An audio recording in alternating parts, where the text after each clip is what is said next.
পূর্ব মেদিনীপুরের রামনগরে বৃদ্ধের মৃত্যু, এসআইআর শুনানি আতঙ্কে আত্মহত্যার অভিযোগ। 2002 এর তালিকায় নাম না থাকায় বাড়িতে শুনানির নোটিশ, আর সেই আতঙ্কেই আত্মহত্যা বলে দাবি পরিবারের। মঙ্গলবার চতুর্থ দিনেও শুনানির লাইনে অসুস্থ অশোক্তরা।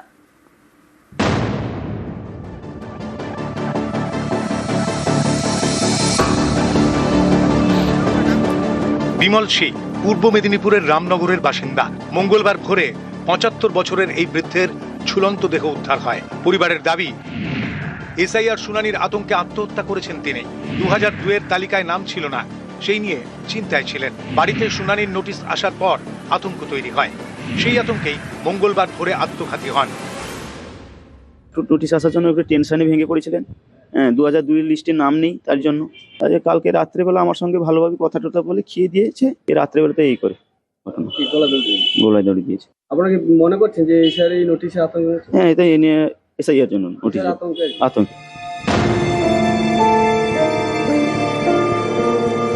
বারাসাতের মতোই বোলপুরের শ্রীনিকেতন ব্লক অফিসেও একই ছবি। অ্যাম্বুলেন্সে শুয়েই এসআইআর শুনানিতে হাজির হন বোলপুরের কালিকাপুরের বাসিন্দা পুতুল দাস প্রামাণিক। পরিবারের দাবি, পুতুল দাস নার্ভের রোগে ভুগছেন। দুর্গাপুরের হাসপাতালে চিকিৎসা হচ্ছে। কোনোভাবেই হাঁটাচলা করা সম্ভব নয়। বাধ্য হয়ে অ্যাম্বুলেন্সে করে শুনানিতে। এসআইয়ের জন্য আসা, কিছু করার নাই, প্রচন্ড কষ্ট। রুগীরা যাতে একটু আরামে এগুলো নিতে পারে। হ্যাঁ, আমার মতন অনেকেই আছে তো।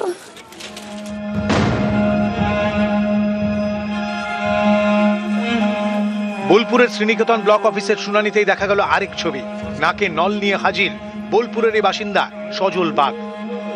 আমাকে যে কেন্দ্রীয় সরকারের সার্টিফিকেট সমস্ত হয়েছে, পাসপোর্ট রয়েছে, কষ্ট আমাদের অভ্যেস আছে সহ্য করা।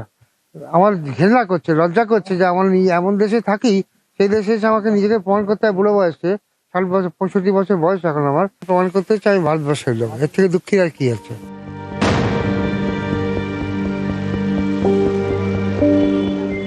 উত্তর দিনাজপুরের গোয়ালপুকুর 1 ব্লকের ঝাড়বাড়ি গ্রামের বাসিন্দা হানিফ। শুনানিতে ডাক পড়েছে অসুস্থ স্ত্রীর। মঙ্গলবার স্ত্রীকে কোলে নিয়ে বিডিও অফিসে যেতে হয় তাঁকে। অসুবিধা, এই বেমার আসো আর হেডিং এ আসলাম, হেডিং করতে হবে। না হলে আপনি যদি বাড়িতে যেতে ভালো হতো, মানে বাড়িতে হেডিং হলে ভালো হতো, করলে ভালো হতো। খুব বেমার আছে না।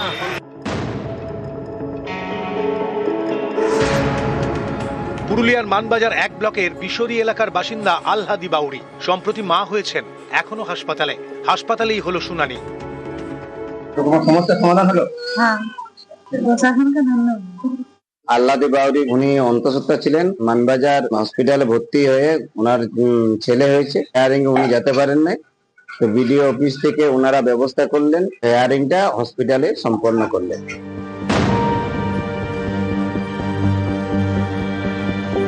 বনগাঁ ব্লকের দিঘারই পঞ্চায়েত এলাকার শুনানির কাজ চলছে বনগাঁ মাদ্রাসাতে। সেখানে দেখা গেল এই বৃদ্ধাকে। পরিবার জানিয়েছে বয়স 70-এর বেশি, কোমরের হাড় ভাঙা, বেল্ট পরে থাকতে হয়, ঠিক মতো হাঁটতে পারেন না, তাও যেতে হয়েছে শুনানিতে।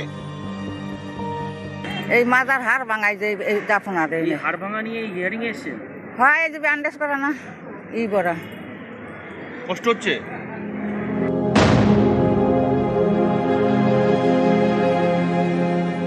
বনগাঁয় শুনানিতে ভাঙা কোমরে, আর জলপাইগুড়িতে ভাঙা পায়ে। জলপাইগুড়ির পাতকাটা পঞ্চায়েতের বক্সিপাড়ার বাসিন্দা তুষ্ট সরকার। পরিবারের দাবি, দুর্ঘটনায় পা ভেঙেছে। 7ই জানুয়ারি অস্ত্রোপচার। এর মধ্যে নোটিশ আসায় টোটোয় করে শুনানিতে হাজির হন। চলতে ভালো কোনো কায়দাই নাই, খাওয়া দাওয়া বেশি নাই, খাওয়া দাওয়া পায়খানা স্বাস্থ্য বেশি নেই। আজকে এখানে এলেন কেন? এখন হিয়ারিং আসতে হবে, কাজের কথা। কষ্ট তো সবসময় করে।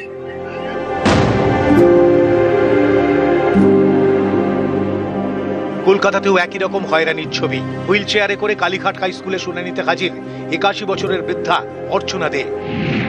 পরিবারের দাবি, কয়েক বছর ধরে তিনি শয্যাশায়ী। বার্ধক্যজনিত কারণে কথাবার্তাও অসংলগ্ন। তারপরেও বাধ্য হয়ে শুনানিতে যেতে হয়েছে। এই অবস্থায় আসতে হলো, কতটা কষ্ট হচ্ছে? কষ্ট হচ্ছে, হাত ভাঙা হচ্ছে। ও, কিসে শরীর খারাপ, শুয়ে থাকেন সব সময়? নিউজ 18 বাংলা।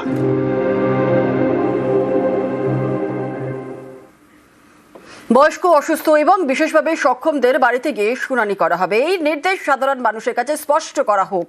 বিএলও ইআরওদের মাধ্যমে বার্তা স্পষ্ট করতে হবে। বাইরে থাকা পরিযায়ী শ্রমিক এবং পড়ুয়াদের ভার্চুয়াল শুনানির ব্যবস্থা করা হোক। মুখ্য নির্বাচনী আধিকারিকের দপ্তরে আবেদন তৃণমূলের প্রতিনিধি দলের। স্পেসিফিক অর্ডারটা আপনাদের এইআরও লেভেলে কিংবা বিএলও লেভেলে নেই, আপনারা সেই অর্ডারটা ক্যারি আউট করুন। সাধারণ মানুষ তো সব খবর জানে না, তাদের কাছে তো সব খবর পৌঁছচ্ছে না, এবং সাধারণ মানুষের কাছে খবর পৌঁছচ্ছে না বলে একটা অসুস্থ মানুষ, তিনি এই আইন নিয়মটা জানেন না বলে তিনি হিয়ারিং সেন্টারে চলে যাচ্ছে। আপনাদের এলাকায় যিনি বিএলও ছিলেন কিংবা কোনো এক বিএলএ2 তাদের মাধ্যমে জানান, যাতে আপনার বাড়িতে গিয়ে হিয়ারিংটা হয়। যারা পড়াশোনার জন্য বাইরে আছেন, যারা চাকরি সূত্রে বাইরে আছেন, যারা বিভিন্ন কাজে বাইরের রাজ্যে কিংবা বাইরের দেশে আছেন, তাদের হিয়ারিংয়ের জন্য এখানে না ডেকে তাদের ভার্চুয়াল হিয়ারিং করা হোক। কারণ তাদের বাড়ির লোকেরা যে এনুমারেশন ফর্ম ফিল আপ করেছিলেন সেখানে তাদের ফটোগ্রাফ আছে।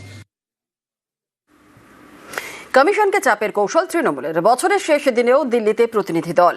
আজ নির্বাচন কমিশনের তৃণমূল সাংসদরা বাংলার এসআইআর এর নানা অভিযোগ তৃণমূলের। অভিযোগ জানাতেই কমিশনে যাবেন তৃণমূলের প্রতিনিধিরা।